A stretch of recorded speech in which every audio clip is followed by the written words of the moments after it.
Welcome to Kenton Teaches. Enjoy the video. You start by creating a simple HTML form right away. Make a file named register.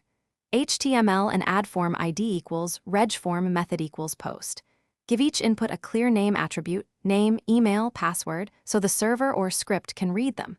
Once done, choose how you will link. An anchor to the form ID for same page jumps, a standard href equals register. HTML for a separate page, or a button that opens a modal. This gets you moving quickly into linking. Now implement the actual link and form attributes. If the form is on another page, use a href equals register.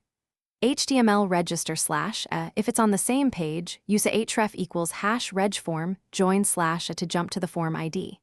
Once linked, set the form action to your server endpoint and choose method post or get as needed. Add and type equals multipart / form data only for file uploads. Make sure to add graceful JS enhancements, smooth scroll or focus, so users land directly in the first input field. Finish by testing everything end to end.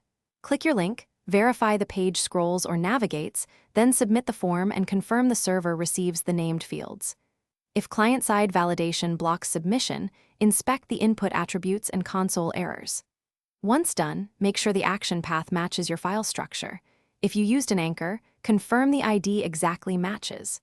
If things go wrong, first check for a wrong relative path or mismatched ID, and clear the browser cache before retesting.